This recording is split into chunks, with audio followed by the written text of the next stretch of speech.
They thought she was just another inmate. Just another name on the intake log. Another body behind the bars until paperwork said otherwise. That's what the sergeant told the rookie as they handed over her property back. One worn leather jacket, a pair of scuffed boots, and a small silver ring that looked more sentimental than valuable. Pretty little thing, the desk guard muttered. Probably crying for her lawyer before the night's over. He didn't notice the way she scanned the block, like someone measuring a room for exits. He didn't notice her eyes, sharp, calculating, not the eyes of someone resigned. And in 4 minutes, they wouldn't notice anything else either, except their own keycards swinging from the bars. If you agree that no one should be underestimated, ever, then like and subscribe, because what you're about to hear is a reminder that quiet doesn't mean powerless, and a locked cell doesn't mean trapped. Her name was Lena Harrow, 28 years old, arrested on charges the booking officer called obstruction, but couldn't explain without reading from his notes. They said she refused to clear a security perimeter during an ongoing investigation. Said she interfered with law enforcement operations. That's how they put it. What they didn't say, what most of them didn't know, was that Lena Harrow's interference had saved 3 lives that afternoon. But here, none of that mattered. In the fluorescent glow of the county detention center, your story was whatever the intake form said. And Lena's form told them exactly what they wanted to believe, that she was nobody important, nobody dangerous, and most importantly, nobody who could fight back. It started in the booking room. She sat in a metal chair while 2 guards filled out forms between 6 of burnt coffee. One of them, Corporal Daly, tossed her property bag into a locker with a lazy flick of his wrist. The other, Officer Madsen, was younger and sharper but had already picked up the rhythm of the place. Move fast when it's paperwork, move slow when it's people. They took her fingerprints, her mugshot, and her belt. She didn't resist. She didn't speak unless asked. Cell 4, Daly said, sliding the forms into a manila folder. Let's give the princess the one with the good view. The view was nothing more than a rusted drainage pipe outside a narrow window, but the joke got a laugh from the other guards lounging near the monitors. They walked her down the corridor, past rows of cells that smelled of metal and bleach. Inmates called out from behind the bars, some jeering, some curious, some just bored. Lena kept her gaze forward. Daly noticed. Eyes front, he mocked, like she's marching in a parade. The cell door clanged open. Madsen gestured inside. Watch your step, he said. She stepped over the threshold, the chain on her cuffs rattling lightly. Daly closed the door behind her with a slam that echoed down the block. The lock clicked. That's the sound of your world getting smaller, Daly said, grinning through the bars. She met his gaze for the first time, not with anger, but with something quieter, measured, almost like she was memorizing his face. Daly smirked and turned to walk away. From inside the cell, Lena moved to the bench and sat down, her back against the wall. She adjusted her posture until her feet were flat on the floor and her hands rested loosely on her knees. She didn't speak. She didn't fidget. Outside the bars, the guards went back to their rhythm. Paperwork, chatter, and the lazy vigilance of men who believed nothing would happen on their shift.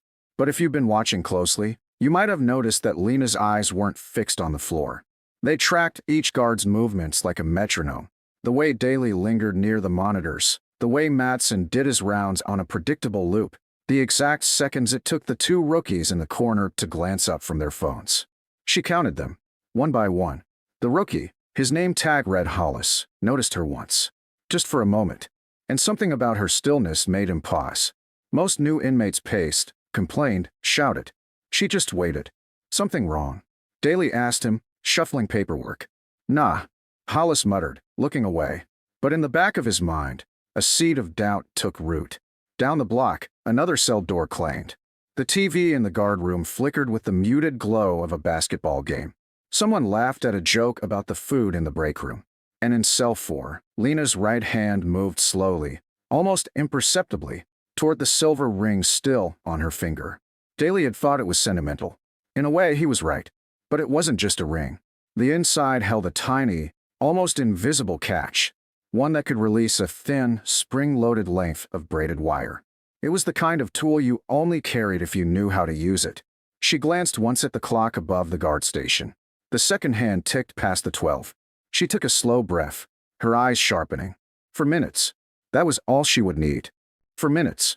That was the limit Lena Harrow had given herself, not because she couldn't work faster, but because she didn't need to.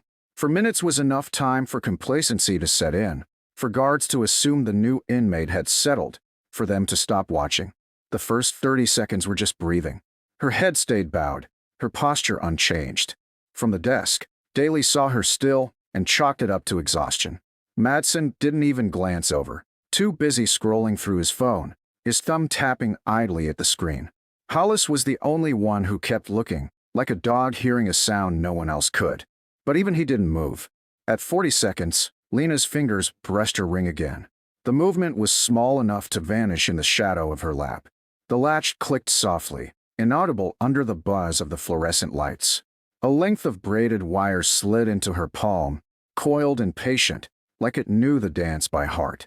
At 1 minute, she leaned back slightly, her hands resting behind her on the bench. To the cameras, it would look like she was stretching.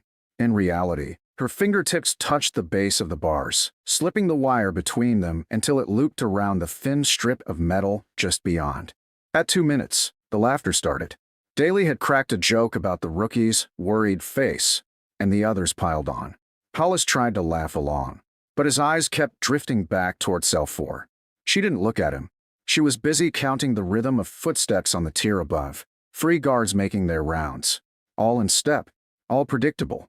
At 2 minutes 30, the wire made its first sweep. Smooth, practiced, like a fishing line drawn through still water.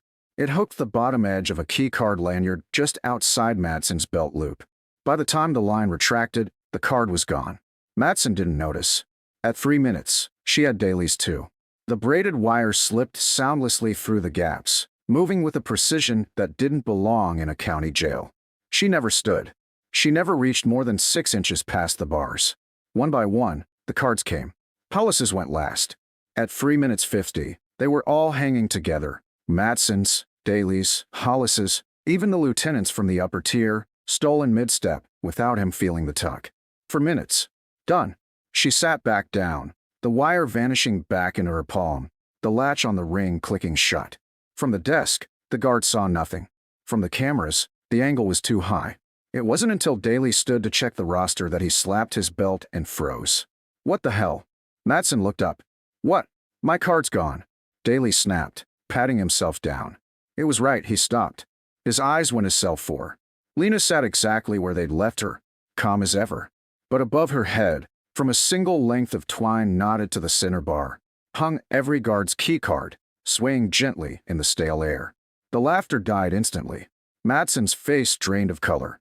Hollis just stared, realization dawning on him faster than the others. She hadn't moved. She hadn't even broken a sweat.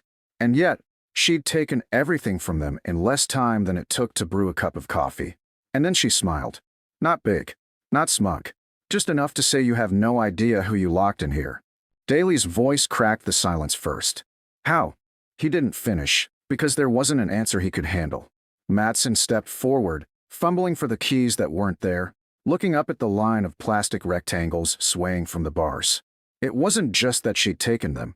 It was that she'd done it without any of them noticing, without even leaving her seat. Hollis said nothing. He didn't need to. He knew in his gut that they weren't dealing with an ordinary detainee. And then the intercom clicked on. Cell 4, a voice said. Deep, deliberate, carrying a weight that made the room straighten without thinking. Open it. Daly froze. Sir, the inmate. Open it, the voice repeated. Every guard in the block turned toward the glass office above the intake desk.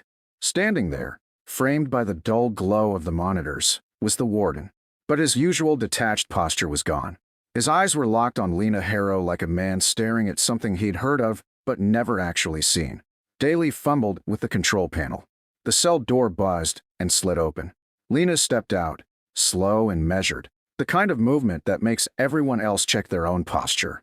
Sergeant Harrow, the warden said, his voice softening. You could have just knocked. Daly blinked. Sergeant. The warden walked down the stairs, not looking at the guards, not acknowledging the questions hanging in the air.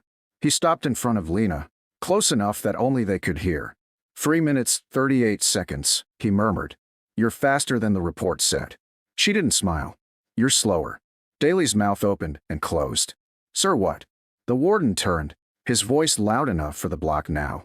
"This is Sergeant Lena Harrow, 19th Special Reconnaissance Group, attached to Joint Task Force Sentinel.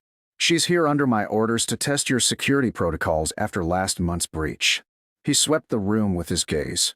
"She just walked through your defenses without ever leaving her cell. In an actual breach, that would have been your last 4 minutes on the job, and possibly alive." Silence. Heavy, uncomfortable. Lena stepped forward, the keycard still hanging from the cord in her hand. She reached up, looped the cord over a wall hooked by the desk, and let them dangle there for the guards to reclaim. "If I can do this with one tool and no malice," she said, "imagine what someone who actually wants to hurt you could do." She didn't raise her voice. She didn't need to. The truth in her words was louder than anything else in the block. The warden gestured toward the exit. "You're done here, Sergeant." She walked past Daly, Madsen, Paulus. Daly couldn't meet her eyes. Madsen looked like he was still trying to figure out what had just happened. Paulus gave the smallest nod, not out of respect for rank, but for the lesson. At the threshold, Lena paused. "Next time," she said, "watch the quiet ones." Then she was gone. The keycards kept swaying long after the door shut.